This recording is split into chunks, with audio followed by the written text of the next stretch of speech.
Okay, the court's on Zoom. The court will now call the matter of the people of the state of California versus Carlos Dominguez, case number CR 2023-1391. The defendant is present and in custody. Mr. DeMora, you're here for the district attorney's office? Yeah, we are. Okay. For those of you unable to be physically in the courtroom, this proceeding is being live streamed and may be viewed via the court's website. As an initial matter, the court discloses the following. I live approximately 1/2 mile from the location of the incident that allegedly took place on April 29th. My spouse was walking our dogs on a greenbelt approximately 1/4 mile from that location around 40 minutes before this incident allegedly took place. Saw someone who may or may not have matched the description of the suspect, she's not sure, and reported it to the police. No follow-up has occurred. With that disclosure, let's continue. Mr. Dominguez, is Carlos Dominguez your true name? Mr. Dominguez? Yes. Is that your true name? Yes. Your Honor, Dan Hutchinson with the Public Defender's Office. I have spoken to Mr. Dominguez. He is requesting the services of the Public Defender's Office. We are appropriate for appointment. Okay. Okay, thank you. I will appoint the public defender to represent the defendant in this matter. I will now read the complaint. I have in my hand, Mr. Dominguez, the complaint that has been filed by the District Attorney's Office, who is represented here by Mr. DeMora, which provides what you are being charged with. I will now read that complaint in full. Count 1, on or about April 26, 2023, Carlos Dominguez did commit a felony, namely a violation of Section 187A of the California Penal Code, murder, in that Carlos Dominguez did willfully and unlawfully kill a human being, to wit, DB, with malice aforethought. It is further alleged that the murder alleged above was willful, deliberate, and premeditated within the meaning of California Penal Code Sections 189A, enhancement for willful, deliberate, and premeditated murder. Count enhancement 1A, it is further alleged that during the commission or attempted commission of the felony charged above, Carlos Dominguez did willfully, unlawfully, and personally use a deadly or dangerous weapon within the meaning of Section 12022B1 of the California Penal Code, use of deadly weapon.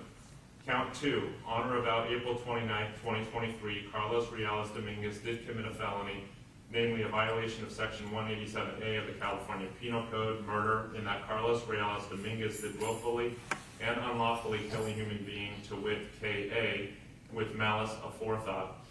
It is further alleged that the murder alleged above was willful, deliberate, and premeditated within the meaning of California Penal Code Section 189A, enhancement for willful, deliberate, and premeditated murder.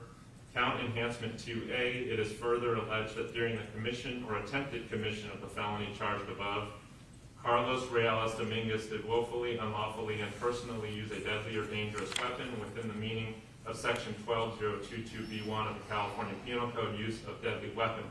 Count 3, on or about May 1st, 2023, Carlos Dominguez did commit a felony, namely a violation of Sections 21A, 664A, and 187A of the California Penal Code, attempted murder, in that Carlos Dominguez did willfully, unlawfully, and with malice aforethought attempt to murder KG, a human being. It is further alleged that the attempted murder alleged above was willful, deliberate, and premeditated within the meaning of California Penal Code Section 664A and 189, enhancement for willful, deliberate, and premeditated attempted murder. Count enhancement 3A, it is further alleged that during the commission or attempted commission of the felony charged above, Carlos Dominguez did willfully, unlawfully, and personally use a deadly or dangerous weapon within the meaning of Section 12022B1 of the California Penal Code, use of deadly weapon. Count enhancement 3B, it is further alleged that during the commission of the felony charged above, Carlos Dominguez did willfully, unlawfully, and personally inflict great bodily injury upon any person other than an accomplice within the meaning of Section 12022.7A of the California Penal Code, infliction of great bodily injury. Case enhancement A. It is further alleged that the offenses charged in counts 1 and 2 involve the murders of 2 separate victims within the meaning of Section .2A3 of the California Penal Code, special circumstances for multiple murders, in that Carlos Reales Dominguez murdered more than one person, to wit, DB and KA. Case enhancement B, it is further alleged that Carlos Reales Dominguez, pursuant to Penal Code 1170B and California Rules of Court Rule 4.421, that one or more of the following circumstances apply to this case. A, relating to the crime, one or more of the following things is true. The crime involved great violence, great bodily harm, threat of great bodily harm, or other acts disclosing a high degree of cruelty, viciousness, or callousness. 2, the defendant was armed with or used a weapon at the time of the commission of the crime. The manner in which the crime was carried out indicates planning, sophistication, or professionalism. And B, relating to the defendant, one or more of the following is true. The defendant has engaged in violent conduct that indicates a serious danger to society.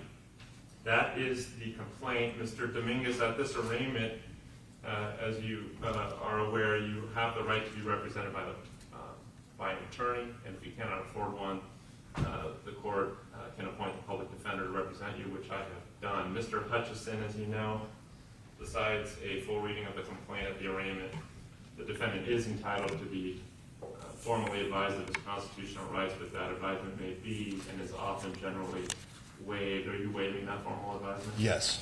Okay. Mr. Hutchison, do you have a plea, or how do you want to proceed? Your Honor, I would acknowledge receipt of the complaint, enter not guilty pleas to all counts and denials to all enhancements. I've spoken with Mr. DeMora. Mr. Dominguez is prepared to enter a 10-day time waiver, and we are requesting a PHC only to be set on either May 19th or May 22nd, depending on which department this case is assigned to.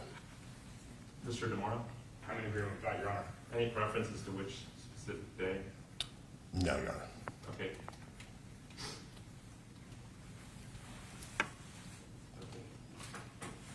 Mr. Dominguez, you have a right, one of those rights that was touched upon previously, is that you have a right to what's called a preliminary hearing within 10 court days of today's date and no later than 60 calendar days of today's date. Your attorney has indicated a willingness to waive that 10-day court requirement, but not the 60 calendar day requirement. Do you understand all that? Yes. Yes, and have you talked about that with Mr. Hutchison, your counsel? Yes. Okay. And you're okay with it? Yes. Okay.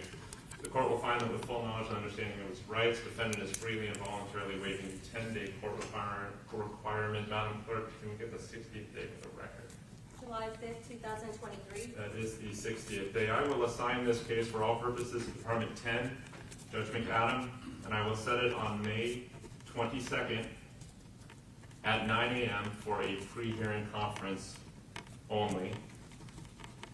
Let's turn now to the defendant's custodial status. It appears, I think, that bail has been set pursuant to enhancement at $4 million. Considering this is a capital case, is the DA seeking a no bail detention order as provided in Article 1, Section 12A? That is correct, Your Honor. Calvin People will Counsel. be seeking no bail. Okay. Any argument on that from defense counsel? Your Honor, I would request the bail remain set at $4 million. Okay. Mr. DeMora, any response? Correct, Your Honor. Given the schedule, the court schedule, bail in this type of case is no bail. Also given Article 1, Section 12 of the Constitution, the court just cited as well, the defendant is not entitled to bail given the circumstances of the case. When the court were to consider the facts and circumstances of the case and presume them to be true for purposes of bail, they're of such an egregious and dangerous nature to the community that it took 2 lives and it almost cost a third person their life. Given that and the danger that the defendant represents to the public, I would ask that no bail be set. Submitted. Yes. Mr. Hutchison? Submitted. Having heard the argument on the matter and having reviewed the record, including the complaint, I also reviewed the probable cause declaration. The court will issue a no bail detention order. Based upon the record, I find the facts are evident and the presumption is great that the defendant committed the capital crimes.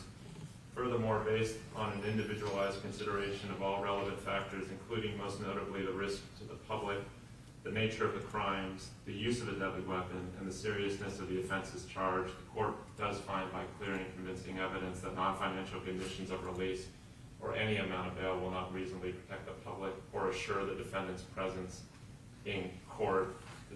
The defendant is entitled to a bail review hearing. Do you want me to set that on the 22nd as well, Mr. Hutchison, or do you want to deal with that separately? We'll deal with that separately, Your Honor. Okay. Anything else in this matter? Your Honor. Okay, thank you. The arraignment is concluded. We are going to take a 10-minute recess at this point. Thank you.